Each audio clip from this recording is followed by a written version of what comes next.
नमस्कार, जय Hind study lovers family में आपका स्वागत है। तो जैसे कि मैंने कहा था, उत्तराखंड प्रवक्ता पॉलिटिकल साइंस का बैच हम आज से शुरू कर रहे हैं और ये आपके लिए डेमो क्लास है। इसका भारतीय राजनीतिक विचारक का एक टॉपिक हम करेंगे। श्री अरविंदो के बारे में डिटेल स्टडी करेंगे, इनकी जो लर्निंग है उसके बारे में जानेंगे, इनके पॉलिटिकल थॉट्स हम डिटेल में जानेंगे, इनकी क्या रचनाएं रही हैं और जहाँ से भी क्वेश्चन बन सकते हैं वो सारी चीज़ें हम कवर करेंगे। तो ये आपके लिए डेमो क्लास है और आपको इस बैच, ये फ्री बैच है मेरी तरफ से आपके लिए। आपको सिर्फ क्या करना होगा, चैनल को ज्वाइन करना होगा ताकि आपको सेपरेट इसके वीडियो देखने को मिले। चैनल का परमानेंट मेंबर आपको बनना होगा और मैं बिल्कुल निःशुल्क ही चाहता था ये क्लास, लेकिन यूट्यूब पे मेंबर बनने के लिए आपको मिनिमम फ़ी पे करना होता है। तो मैंने उसमें बहुत सबसे मिनिमम जो है 29 रुपीज़ है आपका, जो कि आपका 1 मंथ का मंथली चार्ज होगा आपका 29। तो केवल 29 रुपीज़ पे आप मेंबर बन सकते हैं और ये क्लासेज आपकी जो हैं यू सेट वगैरह के लिए आने वाला यू सेट या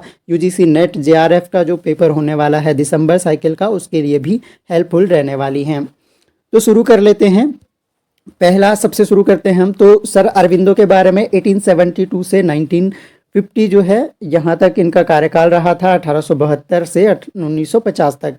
और इनका इंट्रोडक्शन हम जान लेते हैं। तो श्री अरविंद घोष जो हैं ये 20वीं सदी के एक बहुमुखी दूरदर्शी भारतीय राष्ट्रवादी थे। राष्ट्रवादी ये हैं, महान कवि हुए हैं, तत्वज्ञान वेता हुए हैं, एक महान देशभक्त हैं, एक रहस्यवादी और सबसे व्यवस्थित विचारक के रूप में इन्हें जाना जाता है।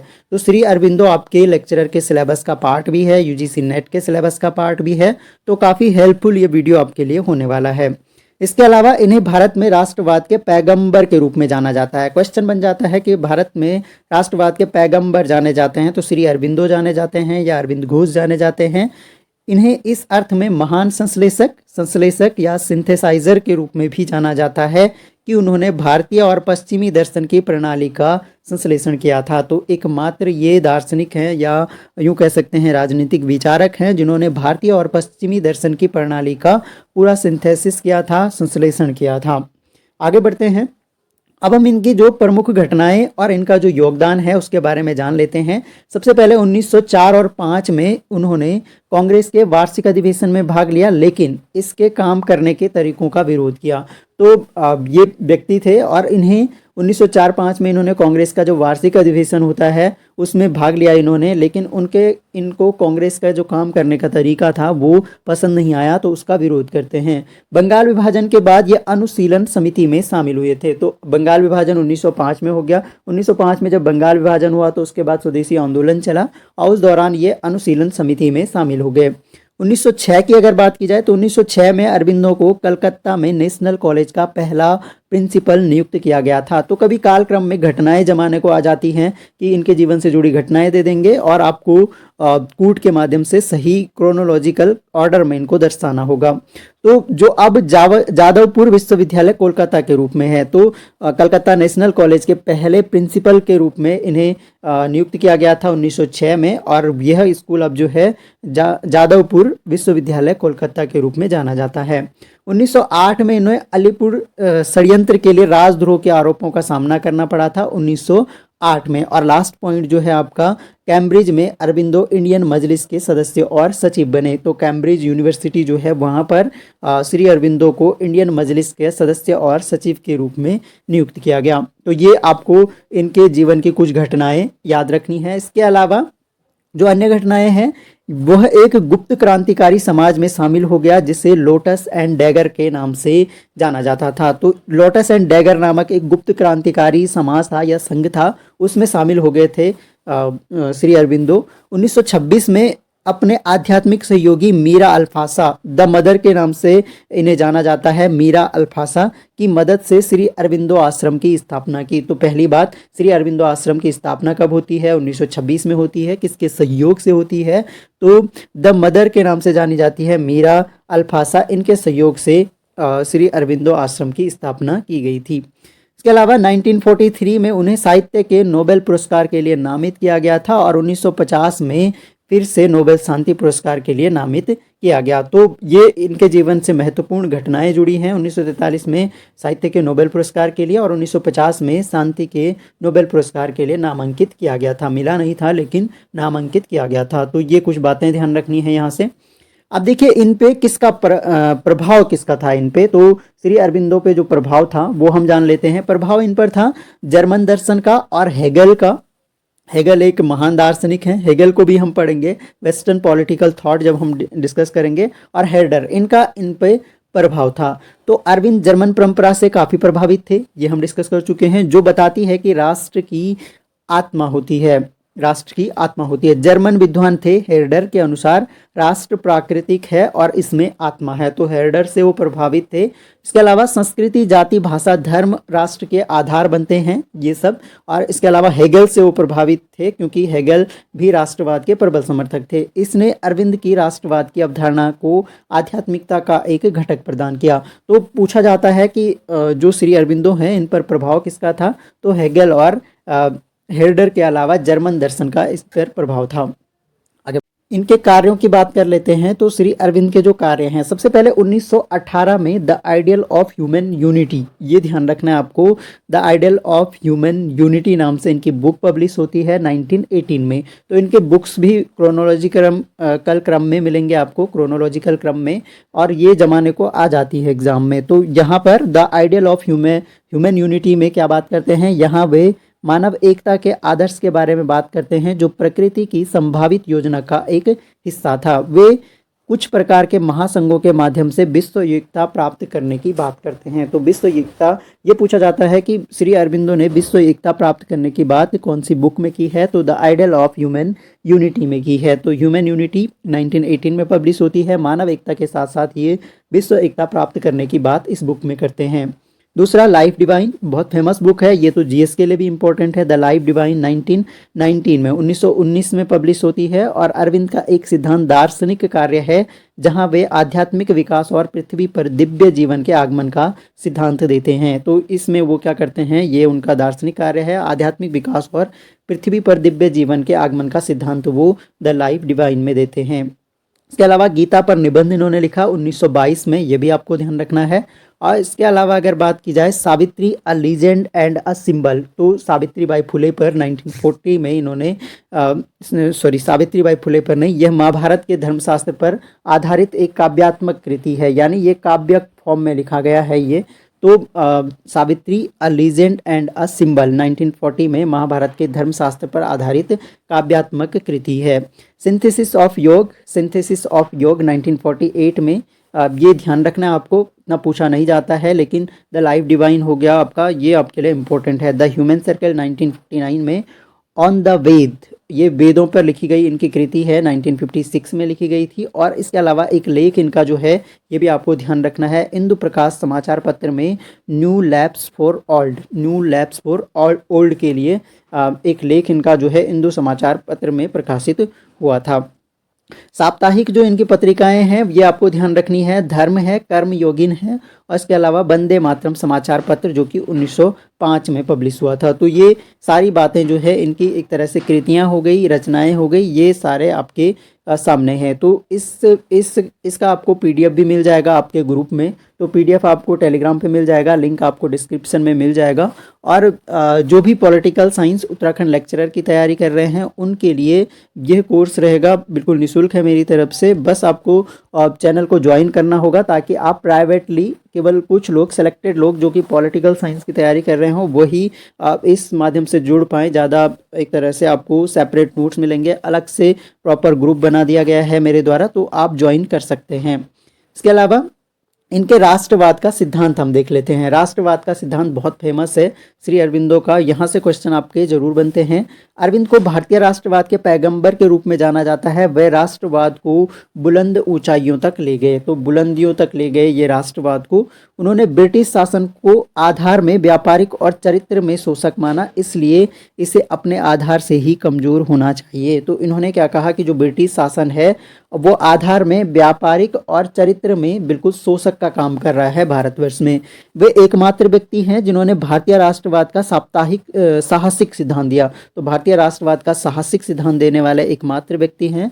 इन्होंने देश यानी भारत को केवल एक जड़ वस्तु के रूप में नहीं बल्कि एक माँ के रूप में माना। तो भारत को माँ के रूप में मानने वाले भी दार्शनिक आपके श्री अरविंदो हो गए। इसके अलावा उन्होंने इस अवधारणा को परिभाषित किया राष्ट्रवाद केवल राजनीतिक कार्यक्रम नहीं है, राष्ट्रवाद एक धर्म है जो ईश्वर से आया है।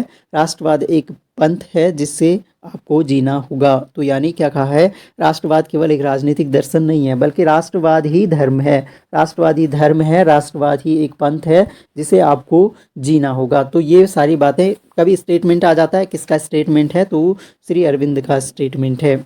आगे बढ़ते हैं। इन्होंने कहा कि राष्ट्र एक महान शक्ति है जो कई इकाइयों को जोड़कर बना है और एक राष्ट्र बना है, यह एक जीवित इकाई है। तो राष्ट्र के बारे में, यानी राष्ट्रवाद के प्रबल समर्थक हैं आपके श्री अरविंद, ये आपको ध्यान रखना है।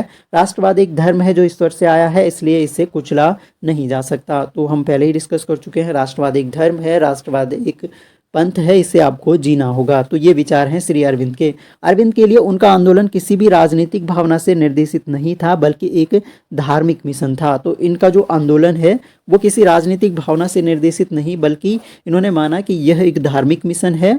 इस प्रकार अरविंद के लिए राष्ट्रवाद एक धर्म है जिसके द्वारा लोग राष्ट्र और अपने साथी देशवासियों में ईश्वर को महसूस करने की कोशिश करते हैं। तो बिल्कुल काफ़ी आध्यात्मिक व्यक्ति ये थे। तो ये सारे विचार इन्होंने दिए।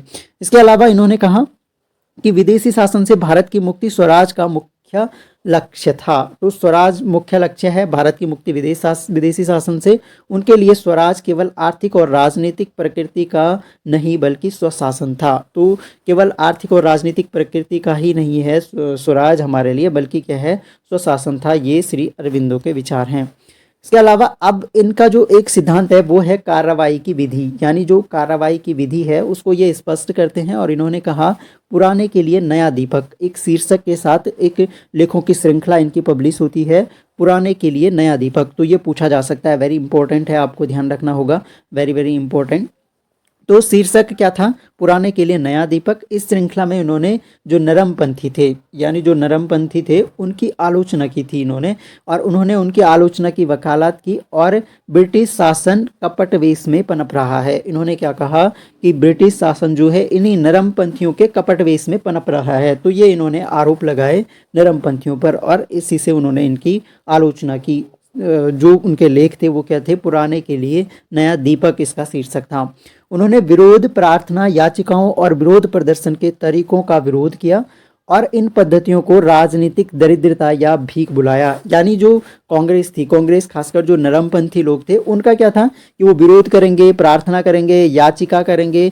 यानी खासकर जैसे गांधी जी थे तो गांधी जी के आंदोलन के यही वो थे, प्रार्थना, याचिकाएं या फिर विरोध प्रदर्शन। तो इन्होंने इन तरीकों को और इन पद्धतियों को क्या कहा, राजनीतिक दरिद्रता कहा और भीख कहा, कि एक तरह से भीख मांग रहे हैं अंग्रेजों से। उन्होंने प्रस्ताव दिया कि राजनीतिक कार्य निम्न के माध्यम से चैनलाइज किया जा सकता है। निम्न के माध्यम से, किसके माध्यम से, तो हम आगे देख लेते हैं। इन्होंने कहा कि राजनीतिक कार्रवाई के सकारात्मक कार्यक्रम ये हो सकते हैं जो इनके द्वारा बताए गए हैं। वेरी इंपॉर्टेंट है, ये दे देंगे आपको, पूछ लेगा कि इनमें से कौन सा राजनीतिक कार्रवाई का एक तरह से कार्यक्रम श्री अरविंद के अनुसार नहीं है या है। तो इस तरह के क्वेश्चन पूछ लिए जाते हैं। तो इन्होंने कहा गुप्त क्रांतिकारी प्रचार कर सकते हैं सकारात्मक कार्यक्रमों में, लेखन, भाषण और सार्वजनिक संपर्क, ये भी एक माध्यम हो सकता है। निष्क्रिय प्रतिरोध कर सकते हैं।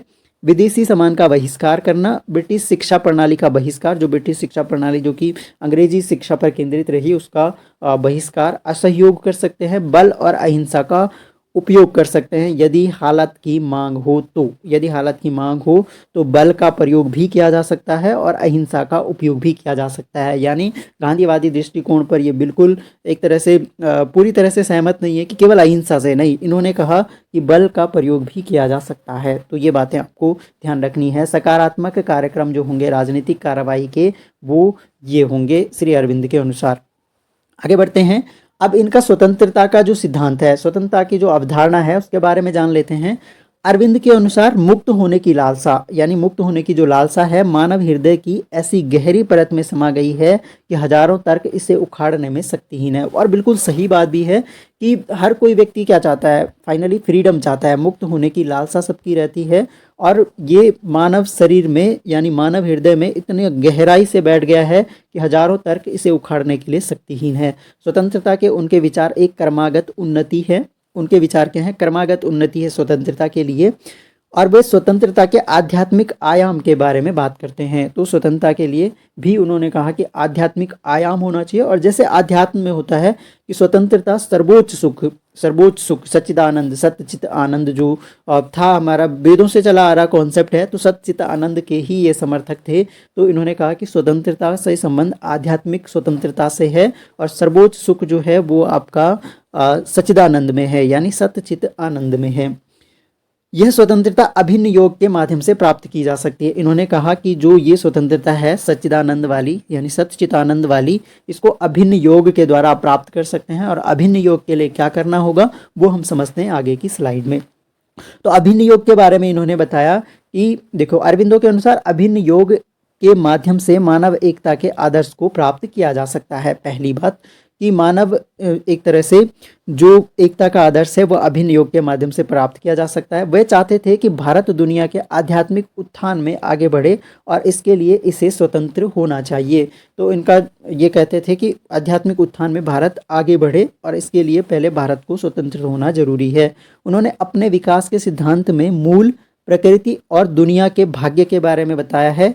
यहाँ उन्होंने कहा है कि सुपर माइंड के लिए मन के परिवर्तन की प्रक्रिया में योग की तकनीक मदद करती है। तो योग की तकनीक मदद करती है, और योग में इन्होंने क्या क्या बताया वो हम अब समझते हैं। तो अरविंदो के अनुसार जो पूर्ण योग है आपका, पूर्ण योग की अपनी इन्होंने कौन सी अवधारणा दी थी? पूर्ण योग की अवधारणा दी थी। ये भी क्वेश्चन आपको पूछा जा सकता है शॉर्ट में कि पूर्ण योग की अवधारणा किसने दी थी? अरविंदो ने दी थी। और अरविंदो के अनुसार पूर्ण योग में क्या क्या शामिल है? ज्ञान योग। ज्ञान योग मतलब ज्ञान का रास्ता, कि कुछ न कुछ आप ज्ञान प्राप्त कर रहे हो, चाहे वो आप बुक्स पढ़ रहे हो, तो ज्ञान का रास्ता एक तरह से। भक्ति योग, भक्ति का रास्ता प्रयोग कर सकते हैं, भक्ति का रास्ता जो कि हमारी आध्यात्मिक संस्कृति का हिस्सा रहा है। इसके अलावा कर्म योग, यानी कर्म योग, काम का रास्ता, आप जो है अपने कर्मशील रहें, यही राजयोग जो कि आध्यात्मिक साधना का रास्ता है, राजयोग। इसके अलावा तांत्रिक दर्शन को भी इन्होंने माना है।